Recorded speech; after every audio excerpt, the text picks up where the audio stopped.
Pessoal, acho que a gente já pode ir começando batendo um papo, né?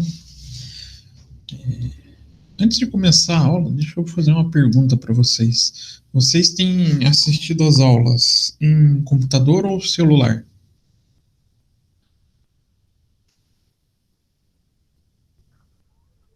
Eu geralmente assisto no computador, mas essas última semana aí tá dando muito probleminha. Meu computador tá acompanhando pelo celular mesmo. Tá. Por quê? Só para explicar para vocês o motivo da minha pergunta. E eu pretendo trazer para vocês algumas dinâmicas dentro de um aplicativo de celular.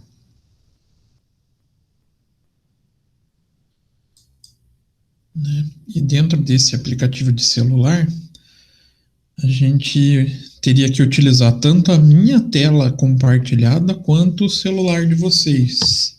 Não sei se vocês já ouviram falar do programa Kahoot. Ele é um aplicativo, quando a gente entra nele, dá a impressão até de um joguinho bem infantil, sabe? Mas eu tenho conseguido fazer um. Ó, o Jonathan falando. Jonathan, você estava sumido, hein? Quanto tempo você não assistia uma aula minha? É, Então, essa dinâmica tem deixado o pessoal bem contente, sabe? Porque é uma forma de revisar os conceitos que a gente aplica em sala e gerando uma certa competição entre vocês.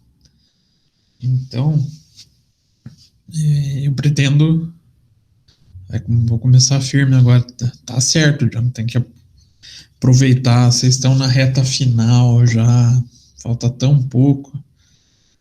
Não vale a pena dar bobeira, né?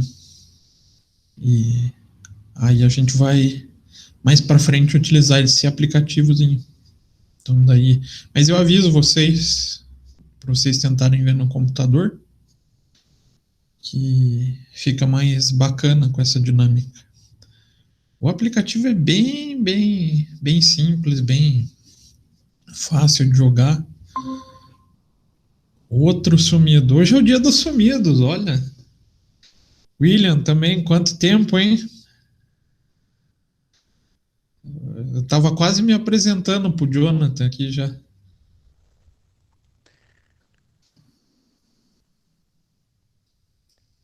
Então, provavelmente nas próximas aulas daí a gente utilize para vocês. Saudades. Eu tô com saudade de vocês em sala de aula, né? Não aguento mais dar aula no computador, é muito ruim, gente. Sala de aula é muito mais divertido para o professor. Então, mas quando eu for fazer essa dinâmica, então eu aviso vocês. Vocês vão dar umas boas risadas quando a gente for jogar. É bem jogo mesmo, né? Bem, assim, competição. Então vamos efetivamente para nossa aula, né? Vocês lembram que a gente tratou na aula passada? Quem lembra, quem não lembra?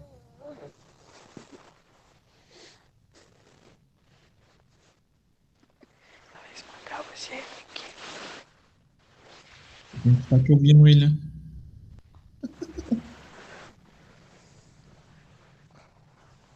O William deve estar assistindo embaixo das cobertas, né? A aula hoje.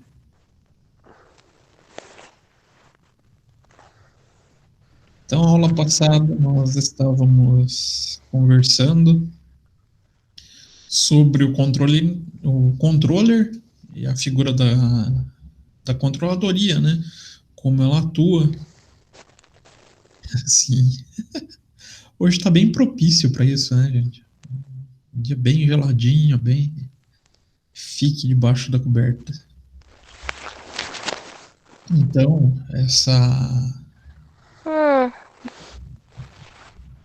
essa figura da controladoria Se eu ficar acaba perguntando as coisas. atuando de maneira bem forte com as ferramentas da contabilidade gerencial. Então, são duas áreas que acabam sendo muito unificadas, atuam muito em paralelo, né? E dentro dessas ferramentas, a gente começa hoje falando de um grupo de ferramentas que são controles internos. Pergunto para vocês, o que vocês têm em mente por controle interno? O que é um controle interno?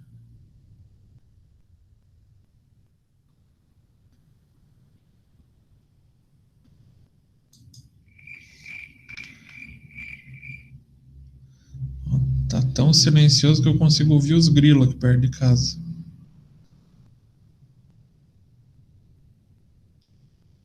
Nada?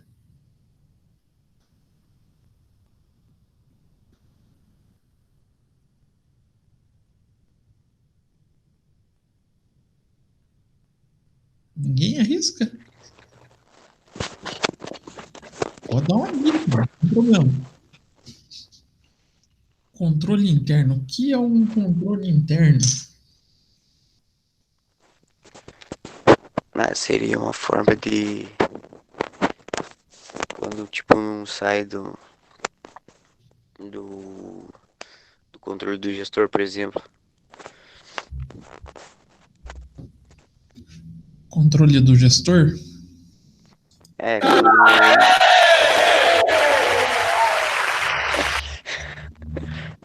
Ó, professor, aí tá pegando pesado essa gravação aí. Hã? Pegando pesado essa gravação aí. Eu arrumei uma mesinha de som aqui, tipo de rádio. Tem um monte de efeito sonoro agora. Aí Quer ver? sim. Só pra vocês verem.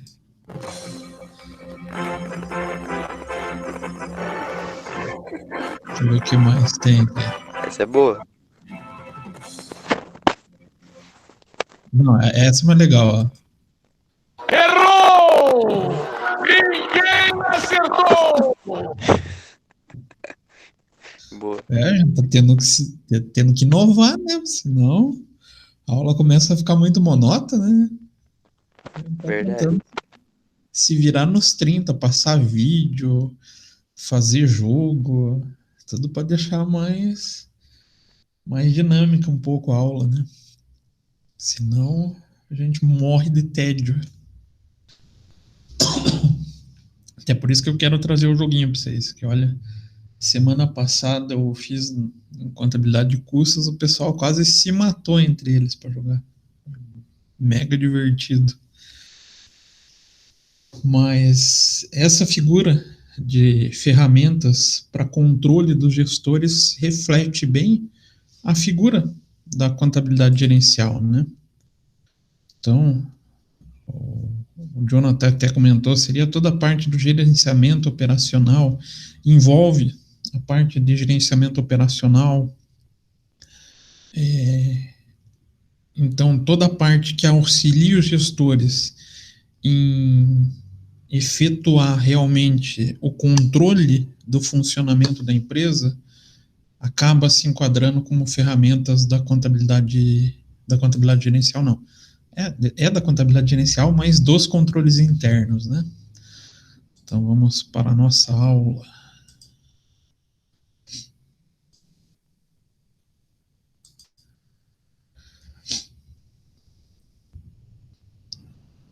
Devo estar compartilhando com vocês.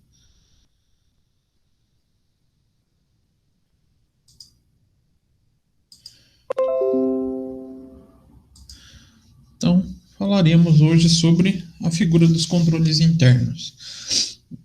Não vou entrar em tantos detalhes, até porque também é foco da controladoria, então pode ser que o professor Joel passe por esse assunto também, tá?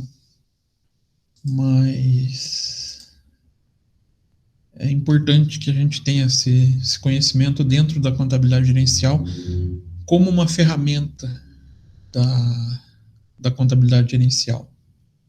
Então, o que é uma um sistema de controle interno? Então, é um sistema que compreende o plano de organização, os deveres, responsabilidades e todos os métodos e medidas adotadas com a finalidade de... Então, ele traz algumas finalidades para esse sistema de organização, responsabilidade e controle de método e medida. Primeira figura. Esse é até o mais fácil da gente encontrar no dia a dia das empresas. É o que mais tem aplicação prática na maioria das empresas, até por uma necessidade mesmo de gerenciamento dos seus recursos. Então, primeira finalidade, salvaguardar os ativos. Então, o que seria um controle interno para salvaguardar os ativos? Ué, mas a gente já não tem escrito isso na contabilidade? Não está lá já contabilizado os ativos na figura lá do imobilizado? Ou na figura dos estoques? Não está tudo registrado lá? Tá, né? Mas esse registro, ele garante a existência física desses ativos? Vamos supor lá, você tem um determinado computador. Pelo registro contábil dá para saber que computador é esse, aonde ele está, com responsabilidade de quem? Não dá, né? Não tem como. Então, uma das figuras é a garantia ou a função de registrar os dados desses ativos, complementando, então, ou podendo ser confrontado com os registros contábeis. Então, lá nesse controle interno referente a ativo, terá os dados de qual computador que é, por exemplo, quem que está responsável por ele, em que área que ele está, qual o valor de aquisição dele, qual nota fiscal. E por que então que eu falo que esse é um dos elementos mais comuns da figura do controle interno? Se a gente pega qualquer software hoje de gestão empresarial ou até os sistemas de contabilidade, a gente já vai encontrar a figura desse controle. Certo? Vocês encontram mesmo? Não encontram? Até no software de contabilidade. Tem esse controle?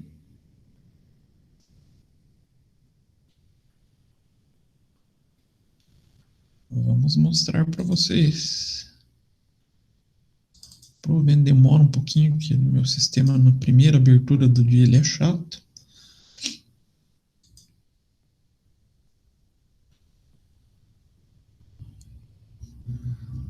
Mas a gente tem essa figura.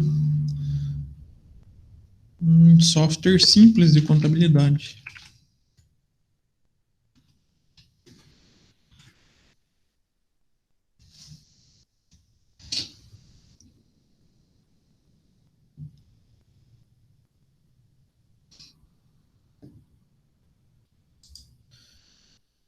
Então, meu sisteminha está abrindo, eu já coloco ele na tela para vocês.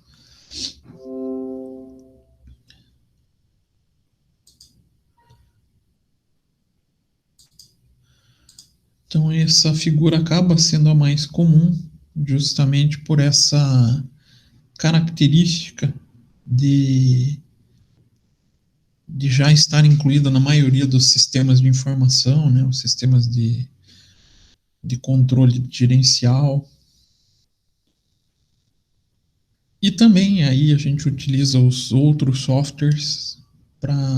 Outro software não, né?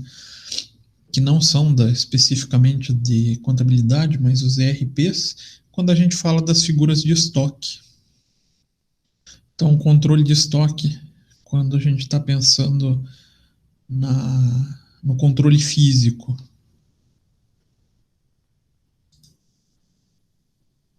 Agora eu pergunto, esses controles são importantes?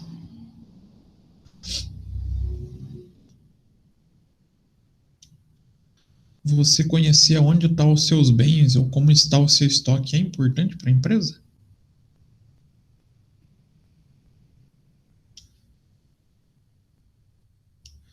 O que vocês acham? Para o gestor, ele é importante? Claro, exatamente, né? É importante. Chega a ser importante a ponto dos gestores quererem garantir a confiança deles. Então, a gente encontra também dentro da área de auditoria voltado para esse tipo de ferramenta.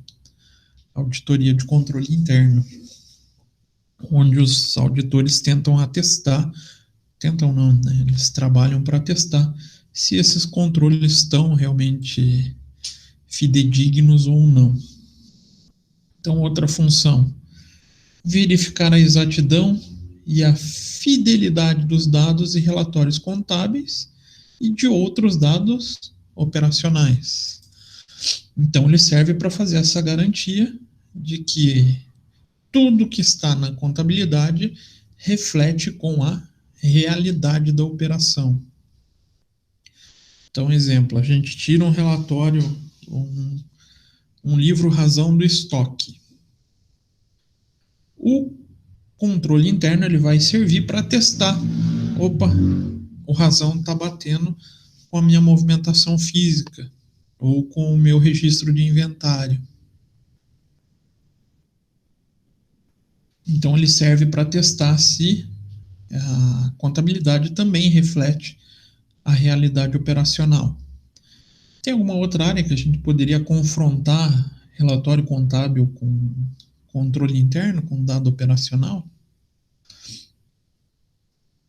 Será que tem? Será que não tem? Quem de vocês já trabalhou com conciliação contábil? Em geral, quando a gente está fazendo conciliação, a gente utiliza essa figura dos controles internos. Ah, como assim, professor? Então, eu estou trabalhando lá no financeiro. Eu quero fazer uma conferência do meu contas a pagar.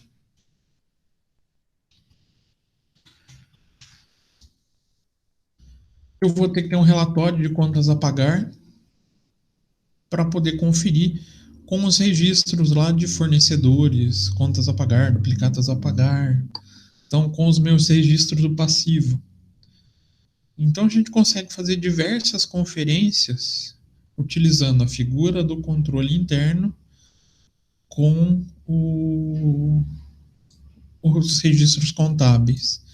Então abri o meu sisteminha aqui só para vocês verem. Essa empresa não tem nenhum registro no patrimônio dela. Mas a gente tem qualquer sistema de contabilidade, hoje em dia a gente vai encontrar lá o módulo de controle patrimonial. Ah, eu quero incluir um bem, então.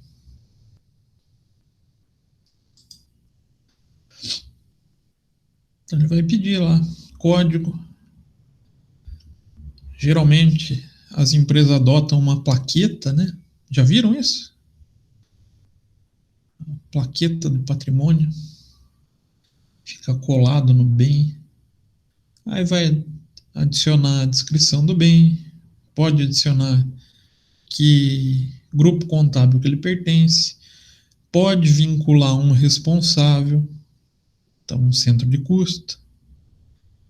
Vai falar da data de aquisição.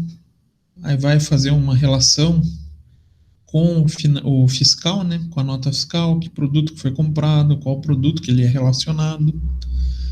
E a depreciação para registros contábeis. Então esse é um exemplo bem básico, né? O meu sistema ele é simples, ele não é muito exagerado na quantidade de informações. Ele ajuda então a figura do controle do imobilizado. Então depois, se eu quero conferir se o meu registro contábil lá do imobilizado bate com o operacional, eu tiro um registro razão das contas de imobilizado e faço um confronto com os relatórios do controle patrimonial. Posso fazer a mesma coisa, então, para estoque, posso fazer para o financeiro. Então, a possibilidade de fazer a verificação dos dados contábeis é muito grande.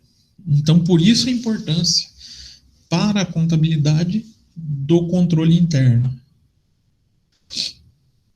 Outra possibilidade, desenvolver a eficiência nas operações. Então, o controle interno ele pode ajudar o gestor a verificar se a operação está tendo algum problema ou não. Então, áreas que geralmente dão problema no controle interno. Figura de estoque. Geralmente a gente precisa da movimentação por operador, né, ou por funcionário, para fazer a entrada e saída do bem dos estoques. E tudo que envolve pessoas é mais suscetível a erro, né? Isso é básico. E pode ser que exista erro no procedimento. Então, o controle interno ajuda o gestor a identificar esses erros e corrigir para que não ocorra mais essas falhas. Até porque a existência de falha no processo pode ajudar a figura das fraudes também, né? Às vezes o pessoal não deu baixa em um determinado bem por um mero erro, por um esquecimento. Às vezes foi de caso pensado. Então a gente tem que ter esse cuidado. Também serve para comunicar e estimular o cumprimento das políticas e normas e procedimentos administrativos, uma vez que todo controle interno vai estar de acordo com as políticas e normas adotadas pela empresa. Você implantando o controle interno, você vai estar ajudando na divulgação dessa política e na aceitação dela, que é fazendo com que os funcionários adotem esse controle. Então, essas são as principais funções que a gente pode falar da figura de controles internos. E quais as possíveis categorias de controles internos? Então, aqui existe um problema. Não existe uma terminologia universal para descrever categoria de controle interno, mas a gente consegue explicar utilizando uma metodologia mais simples ou uma terminologia mais simples. E a gente pode desdobrar em 3. Primeiro, a de controles organizacionais, aí incluindo a figura da segregação de função. Já vamos falar de cada uma delas. As de controle de sistema de informação. E a última, controle de procedimentos. Então, falando dos controles organizacionais. Então, é o controle obtido por meio de uma maneira de designar responsabilidade e delegar autoridade. Então, por essa frase, quem que é o foco do controle organizacional?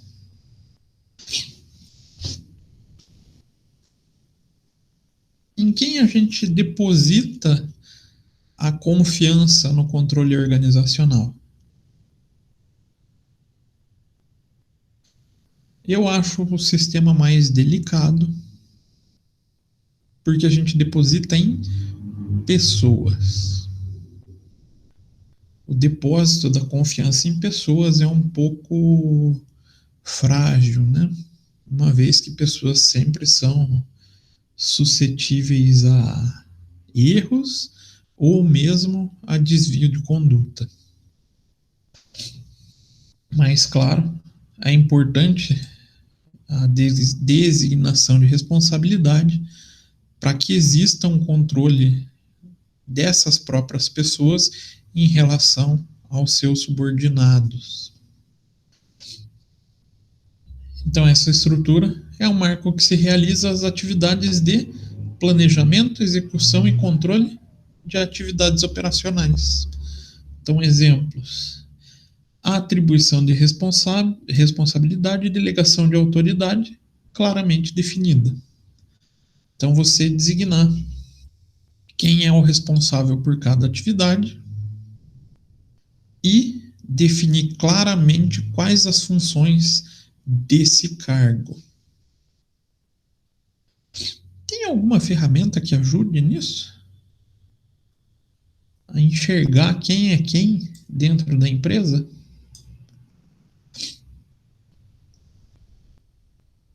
Sim, não, talvez, quem sabe.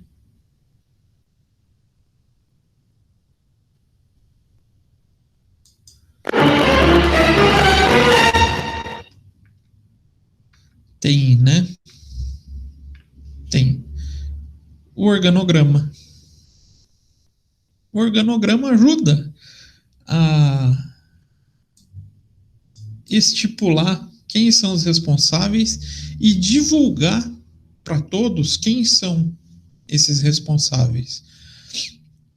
Então, o organograma ele tem essa função de auxiliar nesse controle operacional. Por isso que aqui a gente coloca, inclusive, segregação de função, já que o organograma vai deixar bem claro para todos quem são os responsáveis de cada área e quem são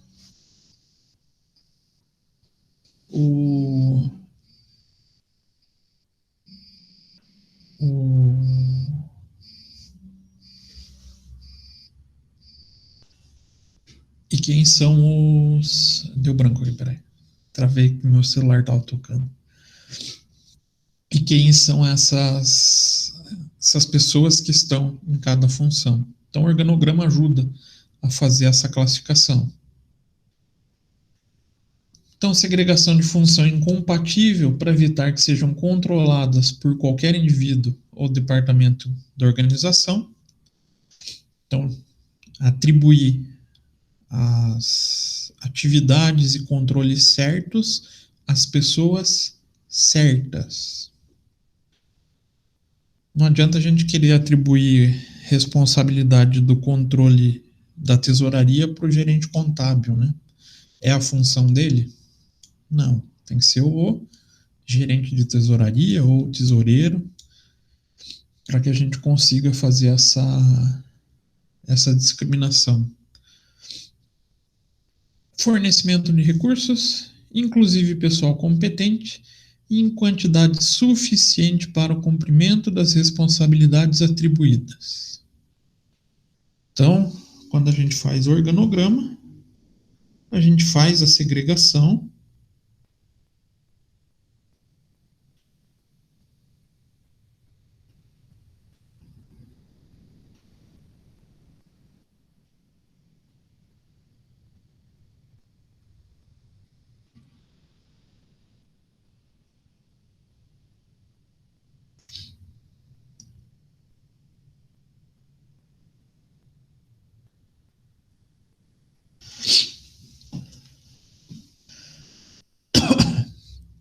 Então, a gente faz essa segregação indicando quem são as pessoas que participarão de cada área e fazendo o levantamento.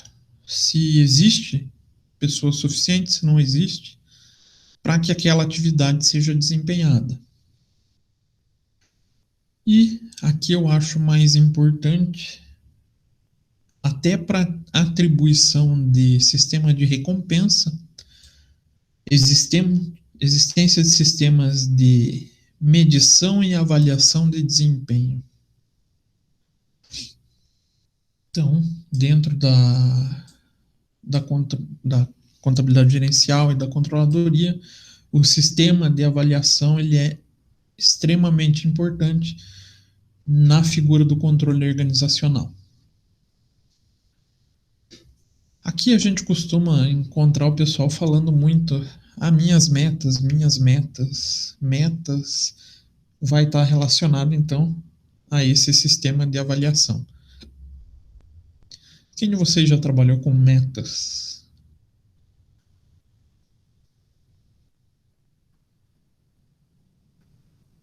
Já viram essa figura?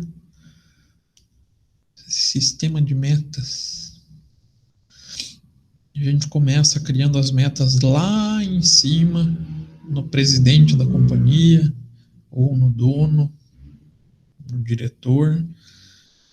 E de acordo com essas metas, a gente vai distribuindo, ou vai desdobrando. O Jonathan já vai desdobrando para os funcionários abaixo, ou seja, a gente vai dividindo as metas do gerente, ou do diretor, ou do presidente, para os funcionários abaixo. E ele vai desdobrando até a última linha. Então, desde lá do presidente até o office boy da empresa, ou até o estagiário, a gente vai encontrar esse desdobramento das metas, ou dessa métrica de avaliação. Então, o Jonathan falou que na parte operacional ele vai, então, desde lá da presidência até o último nível do organograma. Então, aqui, a gente falando de segregação de função, aí, geralmente considera-se correta a segregação de função como elemento mais importante de um sistema eficaz de controle interno. O princípio fundamental é que ninguém deveria controlar todas as etapas de uma transição sem a interferência de outra ou outras pessoas capazes de efetuar uma verificação cruzada. Faz sentido isso? Você colocar dentro desse organograma e dos procedimentos a serem adotados mais de uma pessoa envolvida nos processos? Lembram lá quando a gente estava falando de fraudes em perícia contábil? A gente sempre podia detalhar a figura da possibilidade da fraude quando tivesse uma única pessoa envolvida em mais de uma função. Então, eu coloco a pessoa que faz as compras, ela tem a responsabilidade de fazer a compra e de fazer o pagamento. Tá certo isso? Pensando agora em controle interno, tá certo? Funciona?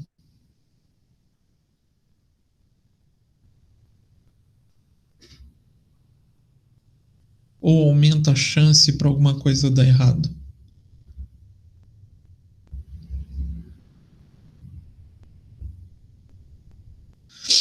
Sim, não, talvez, é possível, quem sabe.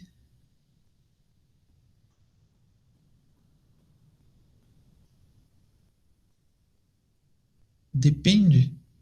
Por que depende, William? Explique.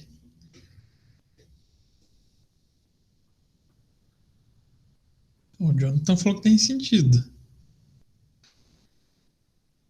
Vamos pensar, eu colocar a mesma pessoa. O que ela pode fazer? Ela pode dar um jeito de começar a desviar dinheiro, tratar de uma maneira diferenciada, favorecer um amigo. Não, sim, né? Você corre o risco dessa pessoa fazer isso. Porém, se você confiar. Vai depender da pessoa. Se ela for de confiança, ela pode fazer tudo ali e não acontecer nada. Vai tudo do intuito dela. Mas até a pessoa de confiança, será que não pode ser corrompida? Poder pode, qualquer um pode, né? Esse que é o problema. Lembrando que aqui eu estou falando até de uma área que envolve dinheiro, né? E o ser humano e dinheiro são fatores assim que geram um pouco de conflito. O ser humano é falho. Então eu quero mitigar isso. Eu faço essa segregação. Coloco duas pessoas. Então quem compra... o Jonathan falou, é melhor evitar. Então quem compra, o que eu faço? Não faz o pagamento, coloca outra pessoa. Então eu crio essa verificação cruzada. Tem casos que vão aumentando. Eu posso determinar níveis de aprovação do pagamento também. Então quem compra não é o mesmo que paga. E para evitar mais até a formação de um, vamos falar assim, de um conluio ali, né? Vai que os dois são amigos, conversam fora da empresa e dão um jeito de desviar dinheiro, eu posso determinar aprovações. Então posso, olha, você está como responsável da tesouraria, mas pagamento acima de 10 mil precisa da assinatura do gerente. Opa, não, pagamento acima de 100 mil precisa da assinatura do diretor. Você cria mais um nível de verificação cruzada. Então, são aprimoramentos que a gente pode ir fazendo nessa segregação de função para o melhor funcionamento do controle interno. Claro, em empresa menor vai ficar mais difícil fazer isso, né? Até porque não vai ter tanta pessoa. Mas quanto maior for a empresa, mais fácil vai ficar de fazer esse aprimoramento do controle.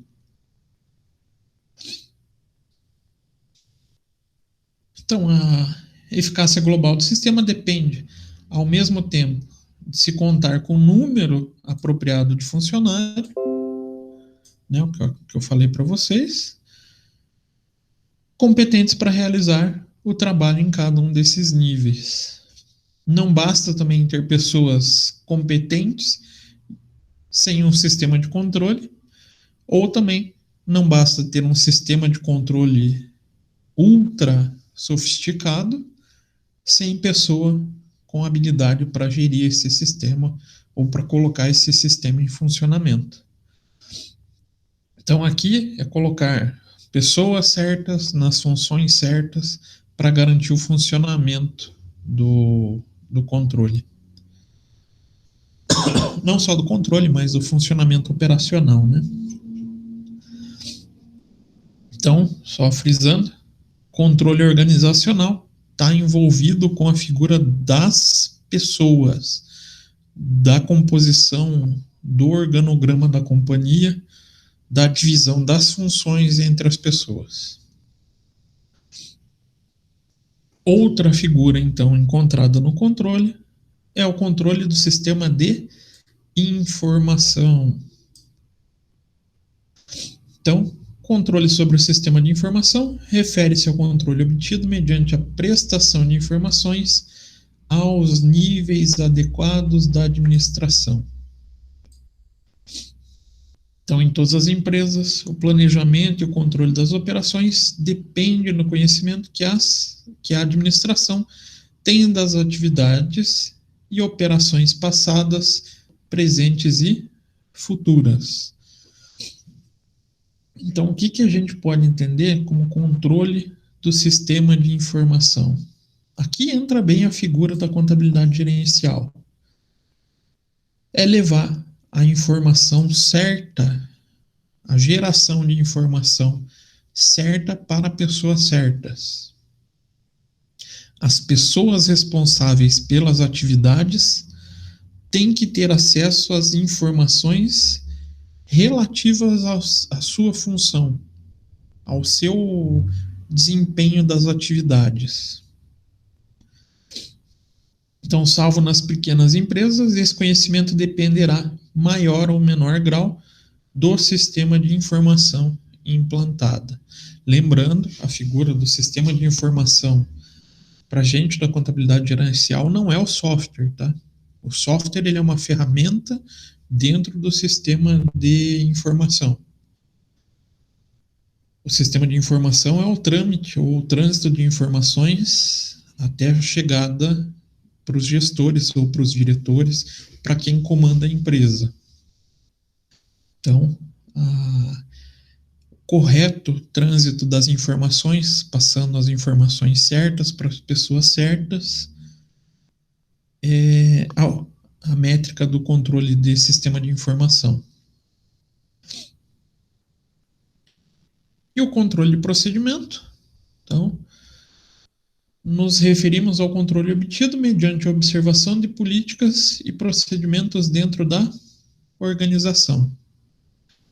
Eu acho que esse é um dos controles mais difíceis de ser feito, porque depende desses outros dois, do controle organizacional e do controle de informação, para que ele seja bem feito, e ele vai gerar informação para o funcionamento do controle de informação e o controle organizacional. E ele depende das pessoas, do funcionamento, da utilização, da execução das atividades de cada pessoa. Então ele pode ser implantado nos mais diversos níveis, mas alguns eu acho essenciais. Então, controle de produção, os controles, os procedimentos adotados dentro da produção, figura de logística, almoxarifado, então controles de estoque são muito importantes. O próprio controle do ativo. Então, são controles de procedimentos que devem ter muita atenção, pois facilitam a existência até da fraude. Então, falando do controle interno e sua avaliação, então, o controle interno pode ser definido como todas as políticas adotadas numa empresa com o intuito de mitigar riscos e melhorar processos. Essa visão do controle interno vem aqui da AICPA, né, indicando que o controle interno tem essa principal função: mitigar riscos e melhorar processos. Então, segundo o Instituto Americano de Contadores Públicos Certificados, já tinha ouvido esse termo? Instituto Americano de Contadores Públicos Certificados?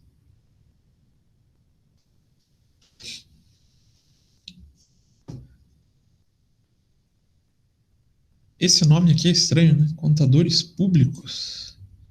Dá a impressão da área pública, né? Mas ele seria o equivalente ao nosso CFC. Então, lá nos Estados Unidos, esse é um órgão americano, né, de controle dos contadores. Lá, os contadores são chamados de contadores públicos. Nome estranho, né? Então, ele aponta como os principais objetivos do controle interno: proteger os ativos da empresa. Então, a gente já tinha frisado lá no começo da aula, né? Obter informações adequadas. Então, ele vai ajudar a figura da geração de informação. Promover a eficiência operacional da organização. Então, vai ajudar a encontrar possíveis falhas, desvios de conduta e permitir a correção desses erros. E estimular a eficiência operacional da organização.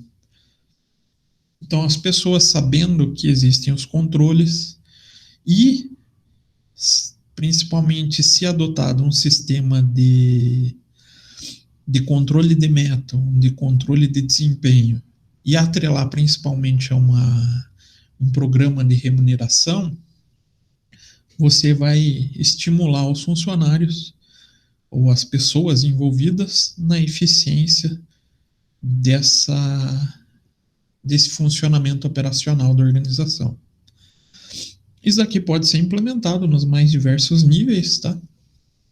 Vou falar até de áreas nossas e que a gente até muitas vezes não vê, não consegue enxergar, atrelar remuneração variável. Mas eu já falei para vocês, né? Trabalhei na LL, já falei 1 milhão de vezes para vocês, né? Já deve estar até de saco cheio de ouvir.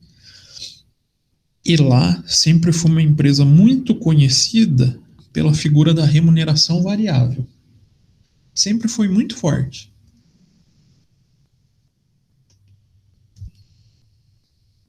Só que lá a gente tinha um sistema de metas até um pouco rígidos. E uma das maneiras que a gente estimulava os funcionários por exemplo, na área fiscal, era atribuir um sistema de controle de desempenho. Então, ali a figura de metas relacionadas a toda a apuração dos impostos de maneira correta, de maneira assertiva e principalmente temporal, né? Tem que apurar no prazo certo, atrelando eles à figura da remuneração variável. Então, o funcionário, para ele saber que vai ganhar o bônus dele, o que ele tem que fazer? Tem que apurar os seus impostos de maneira correta, então não pode ficar retificando, não pode gerar guia complementar, não pode gerar crédito. Eu acabei recolhendo a mais, não pode. E nos prazos certos, para que a pessoa consiga ganhar a sua remuneração. Então ela vai estar mais motivada a sua parte operacional, garantir o recolhimento dos impostos. Então, tudo isso, esse controle faz com que a pessoa trabalhe melhor, justamente pensando também na sua remuneração, né? Agora, falando um pouquinho de naturezas e objetivos dos controles internos. Então, a primeira natureza que a gente pode falar é a figura de complemento. Então, é assegurar que tudo que deveria ser executado, registrado, decidido, realmente aconteceu. Então, o exemplo que eu acabei de dar, a pessoa deveria registrar ou fazer a apuração de todos os seus impostos. Então, ele vai, através dos seus controles internos, por incrível que pareça, uma ferramenta muito utilizada para fazer esses controles ainda é o Excel. A gente fazia todos os nossos registros de data e valores da apuração no Excel ainda, mas garantindo com que eles realmente tivessem sido executados. Então ele também tem a garantia da exatidão, assegurar que tudo foi executado corretamente. Tem a pontualidade, então assegurar que tudo foi executado no seu devido tempo. Então aqui, esses 3 itens a gente pode falar que dentro da área de tributos da ALL acontecia, pelo menos o controle, né? Às vezes saía um imposto atrasado, faz parte. Então aqui a gente consegue fazer o controle, tudo que está sendo executado é realmente o que precisava, está sendo tudo executado, se foi feito da maneira certa, se foi feito no tempo certo. Também vai falar da justeza, então assegurar que tudo foi executado de maneira autorizada e condizente com as normas políticas e estruturais da empresa. Então, assegurar que tudo foi executado de maneira correta ou autorizada. Será que na área tributária tem como fazer isso? Isso se aplica?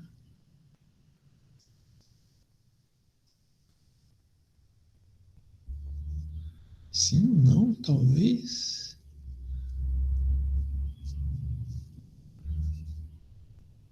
E agora? Sim, se aplica, né? Aqui, na verdade, a única norma ou política da empresa que pode interferir é garantir que as leis sejam seguidas. Então, geralmente as empresas prezam por isso, né? Seguir a lei. E a apuração dos impostos tem que estar dentro das normas tributárias. Então, também, mesmo numa área rígida como a tributária, a gente pode ter essa vinculação com as políticas da empresa.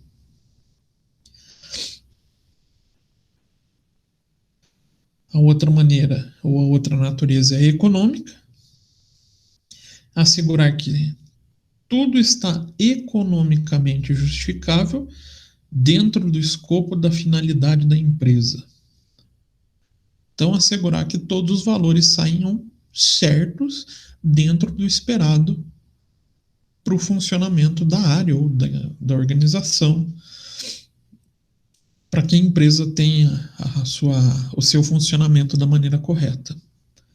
Então, aqui, no caso da área tributária, volta a figura do recolher os tributos de acordo com a norma vigente, para garantir que esteja dentro do escopo da empresa.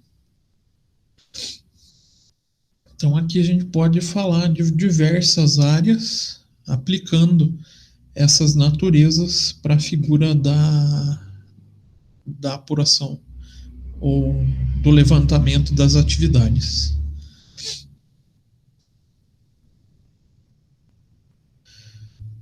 Então, a avaliação de controles internos é o meio pelo qual a adequação e a efetividade são analisadas, visando garantir a continuidade de todos os negócios da instituição.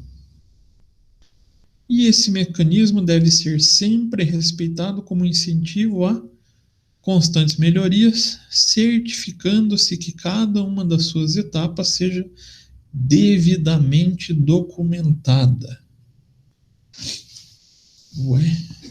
Devidamente documentada.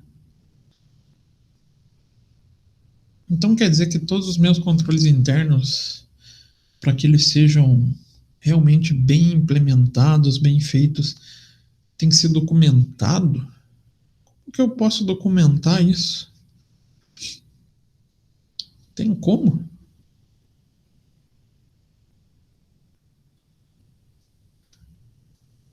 Documentar todo o procedimento. E agora?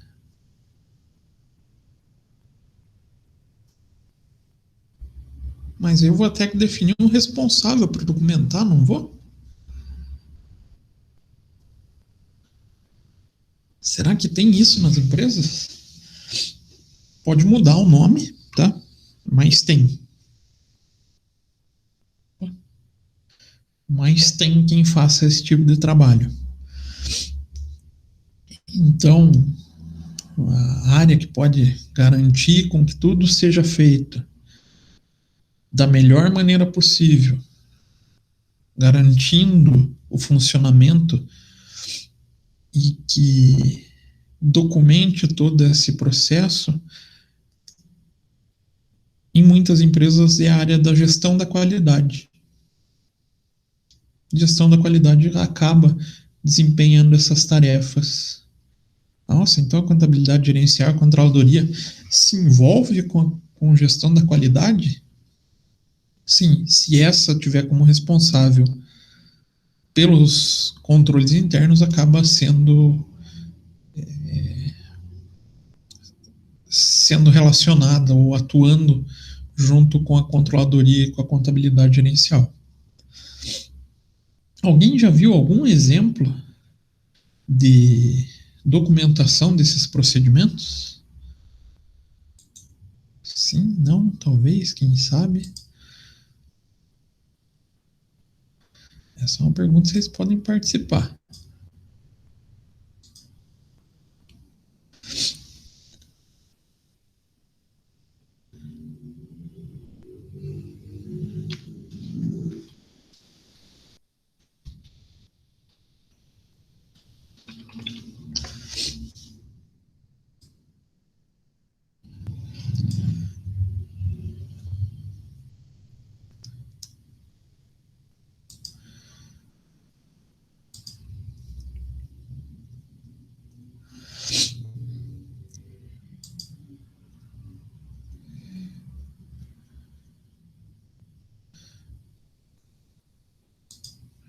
Ninguém?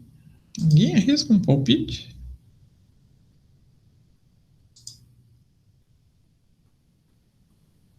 A Cir já foi. Não. A gente pode trabalhar com manuais e fluxogramas. Então vamos até jogar um exemplo aqui para vocês.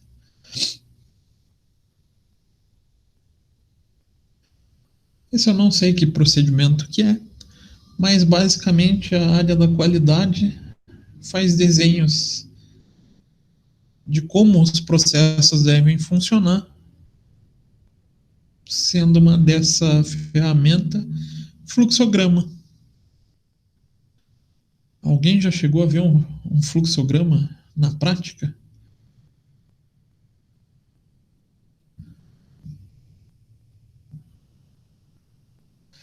Então, avaliar melhorias e soluções de problemas. Então, o time deverá fazer um brainstorm definido e definir métodos e equipamentos. No fluxograma desses procedimentos, ele vai descrever cada uma das fases, o que a pessoa ou o que o responsável vai ter que executar, vai chegar em momentos onde ele vai ter que tomar decisões. Então, tudo seguiu da maneira correta? Sim. Você toma um determinado procedimento.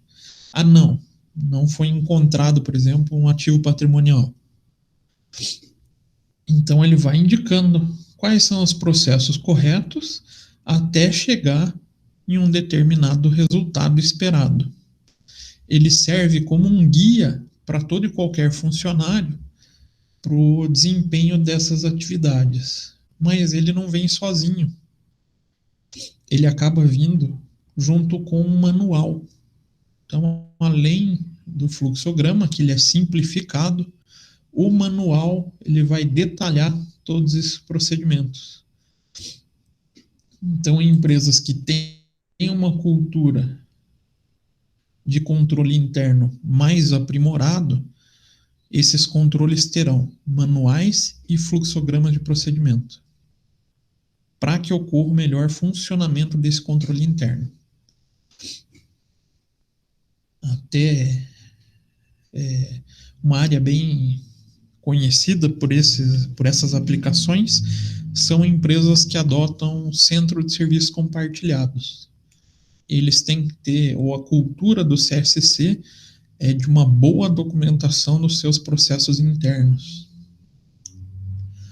Então, é de fundamental importância a utilização de um controle adequado para cada sistema operacional, para cada atividade operacional, pois dessa maneira atinge os resultados mais favoráveis com menor nível de desperdício.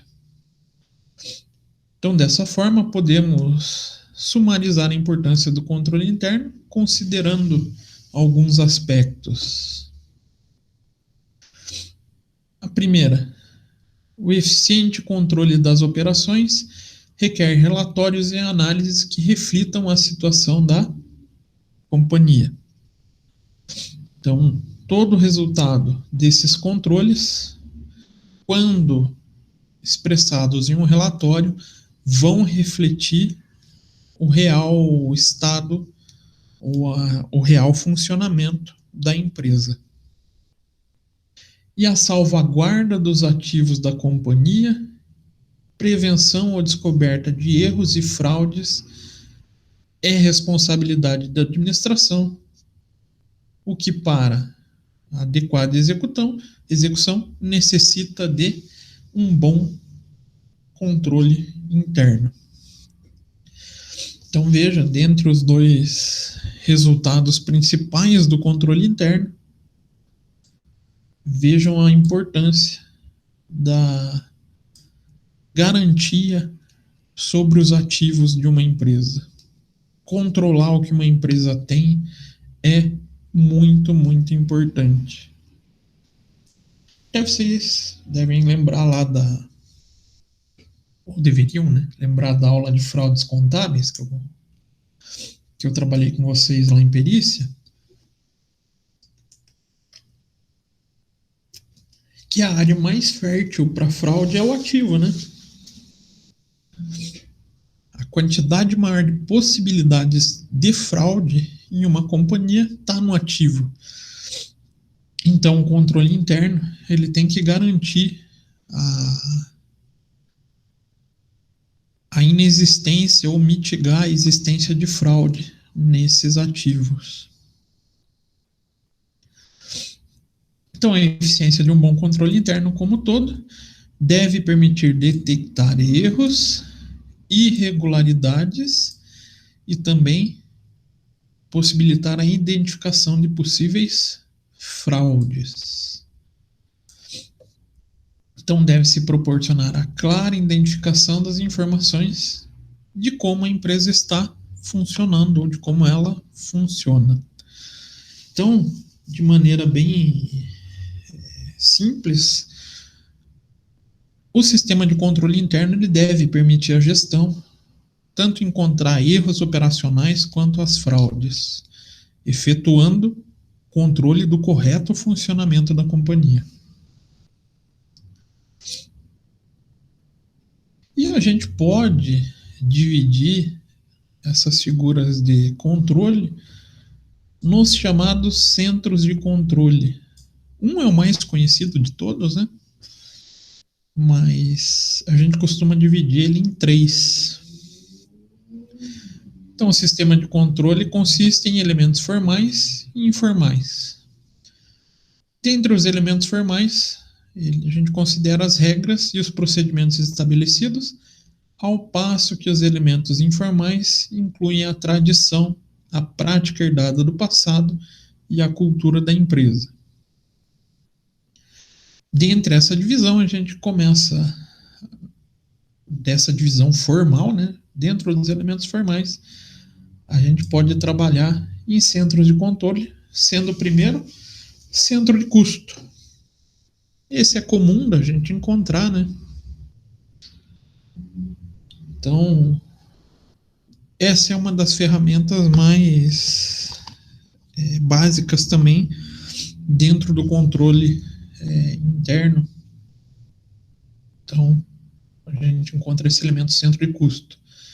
Ele pode operar de 2 formas diferentes e, de acordo com o princípio da eficiência, uma decisão com grandes possibilidades de sucesso maximiza a produção a partir de um volume constante de insumos ou minimiza o insumo para alcançar uma determinada produção.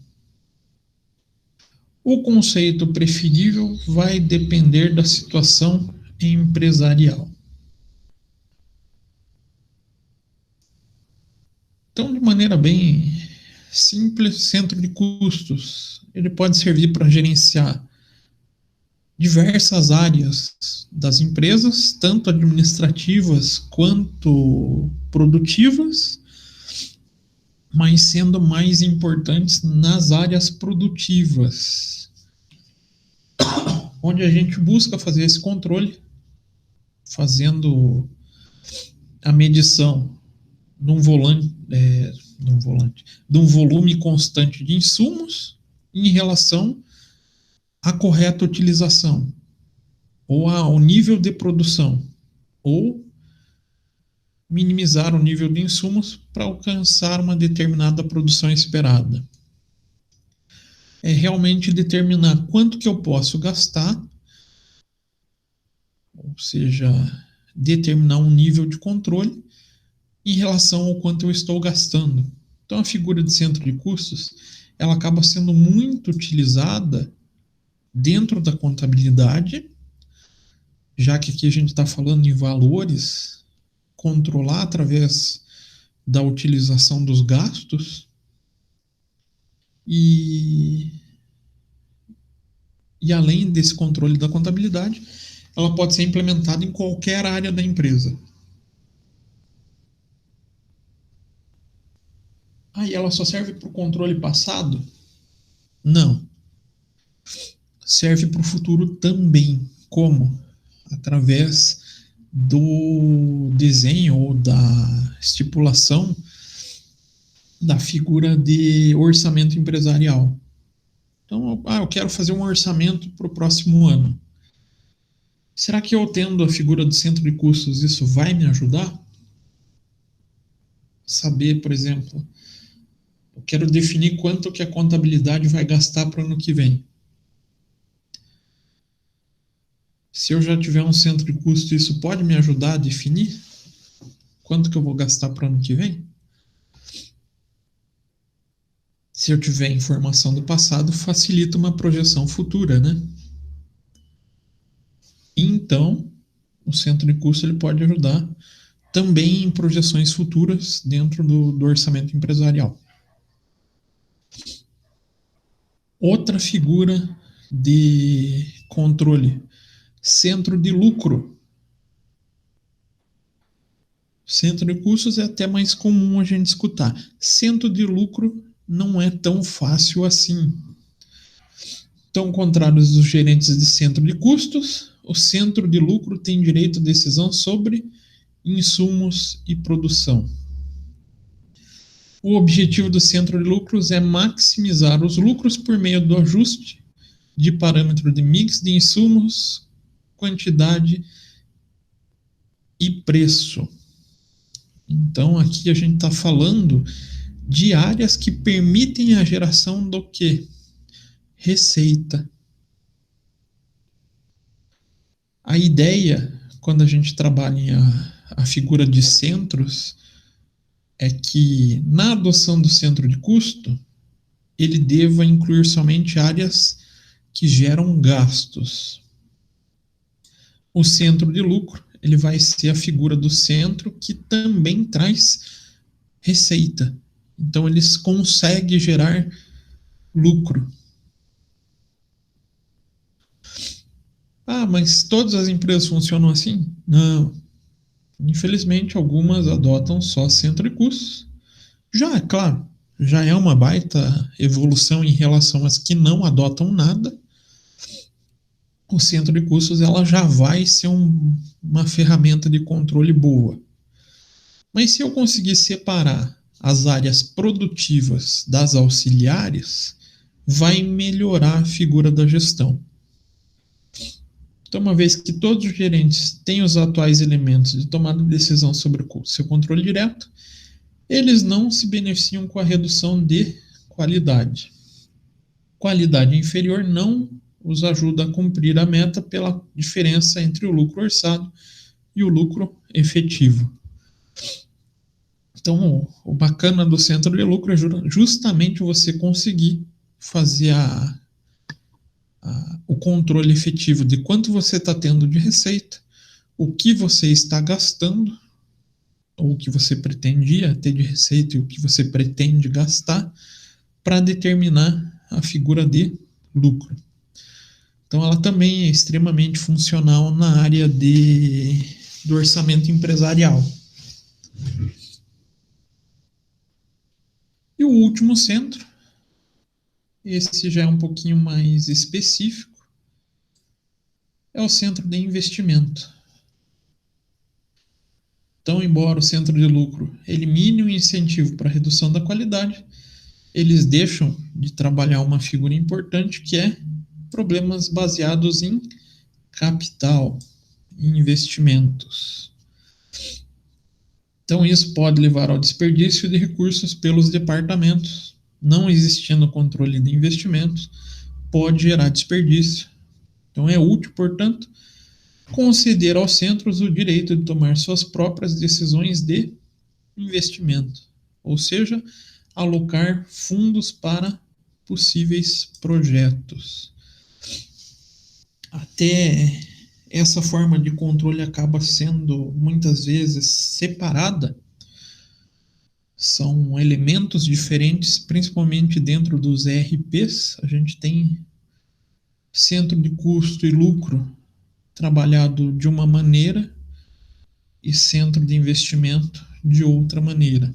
Então, aqui seria efetivamente determinar possíveis montantes ou valores para que cada área ou para que as áreas consigam fazer novos investimentos. Ou seja, eu quero comprar uma nova máquina na minha produção. Não posso trabalhar dentro da figura do centro de lucro. Não é uma atividade rotineira. Ele vai ter um centro de investimento para essa possível compra de uma máquina. Isso a gente vê como é separado igual o SAP. O SAP ela tem esses dois, apesar de levar o nome de lucro, centro de lucro e centro de custo, sendo contabilizado com o nome centro de custo. O centro de investimento ele leva um nome completamente diferente. É uma ferramenta diferente dentro do próprio ERP, mas que permite, então, fazer esse controle de como as áreas irão investir no seu desenvolvimento.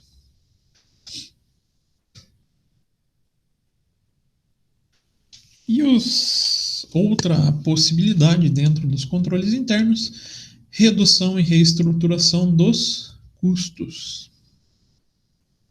Então, o processo de auxiliar as empresas que estejam operando com margem reduzidas de custos ou com prejuízo, essenciais no mercado de alta competitividade, divide em algumas etapas. Então, a gente está lá na nossa empresa e quer fazer uma gestão ou uma reestruturação de custos. Isso é fácil? Isso é difícil?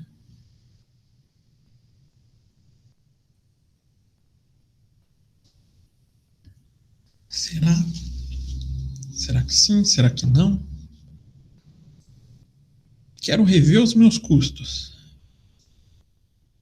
Será que vai ser fácil? Não é tão simples, né? Já pensou? Vamos pensar até a gente está numa pizzaria. Eu quero dar um jeito de diminuir o custo da fabricação da minha pizza. Algo até aparentemente simples. Será que é tão simples assim? Aparentemente é, né? Mas eu tenho que atender uma série de critérios para conseguir fazer essa redução de custos. Ah, posso comprar o pior queijo possível? Se eu começar a oferecer pizza com queijo ruim, o que o pessoal faz? Não vai comprar de outro? Então a gente tem que tomar uma série de cuidados. Então, dentro desse trabalho de reestruturação de custos, a primeira etapa é o quê?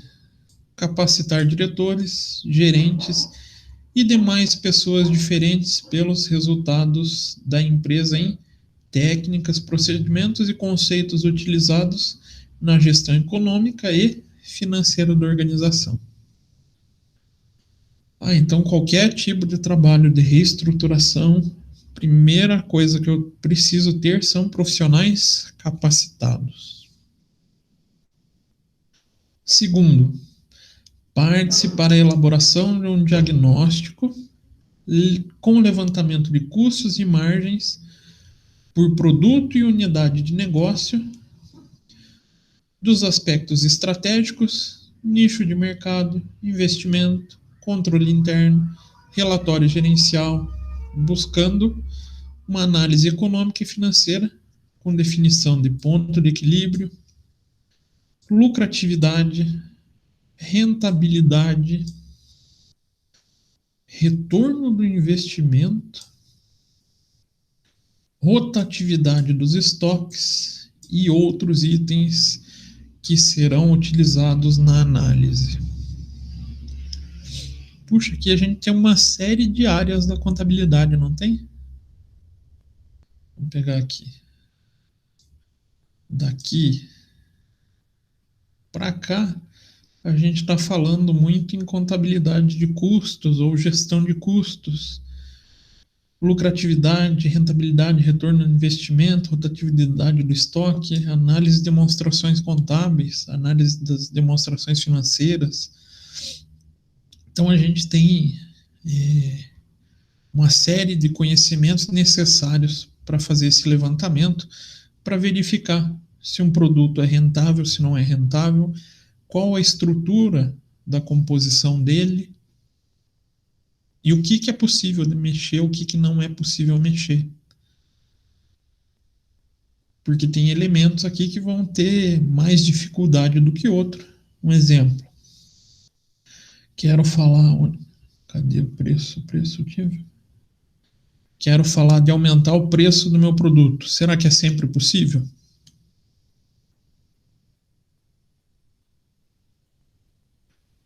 Um bom exemplo. O que acontece quando o pessoal vende mais caro a esfirra de carne do Habib's? Vende sempre? Não vende, né? Ela tem que ter um custo baixo. Então eu posso mexer na composição do custo existente nela. A margem acaba sendo fixa. Ah, não, é um produto que eu consigo pôr um pouco mais de preço que o consumidor assume comprar esse produto. Opa, então eu posso mexer em preço de venda, mexer na margem e deixar o custo mais estanque, sem mexer muito. Então, todas essas informações vão levar à decisão do que eu preciso mexer, aonde eu vou mexer e qual reflexo que essa alteração vai trazer na gestão da empresa, né? Então, e a próxima etapa, elaboração do plano de reestruturação, com relatório detalhado do trabalho, das sugestões e recomendações de mudança. No plano de redução e reestruturação de custos, a empresa decide sobre a reestruturação de linhas de produtos, preços a serem praticados, nichos de mercado, custos a serem adotados, volumes de produção e venda, despesa com estrutura de comercialização e distribuição, além de capital de giro e também investimentos necessários. Então, todo o controle interno pode auxiliar nesse processo de reestruturação, redução e reestruturação da área de custos.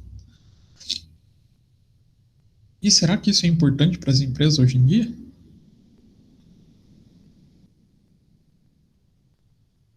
Sim, não, talvez, quem sabe? É possível?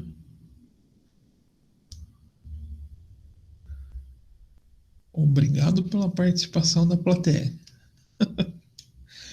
Mas é extremamente importante a utilização desses controles internos para fazer esses estudos. Por quê? A contabilidade sozinha não fornece todos os elementos necessários para fazer essa análise. Então eu posso conhecer muito bem os meus números, mas se eu não conhecer o meu processo, não tiver o controle de como ele está acontecendo, eu não consigo fazer uma boa reestruturação. Então, os controles internos acabam auxiliando muito a figura tanto da gestão do funcionamento das áreas, dos processos, quanto também na análise de como uma empresa pode melhorar. Isso é importante da figura dos controles internos. E tem como estudar tudo isso? Tem. Tem métricas que são utilizadas através de controles internos para fazer a gestão de uma empresa. Até eu não coloquei não, eu coloquei, mas deixei lá para o final do semestre, porque eu não sei se o professor Joel vai trabalhar com vocês, mas a métrica utilizada dentro da controladoria da contabilidade gerencial é o Balanced Scorecard, o BSC. Ele se utiliza dos controles internos para fazer medição ou para fazer indicadores de desempenho operacional. Mas isso daí a gente vê mais para frente. Tranquilo? Dúvidas, perguntas, questões? Agora eu garanto que vocês vão me responder rápido.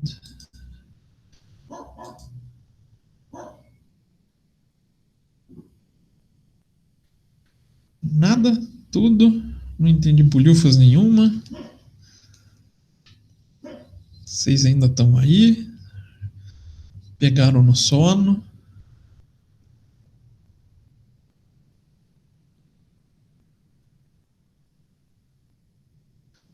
Tô achando que todo mundo pegou no sono. Nada, gente? Pelo amor de Deus, falem comigo.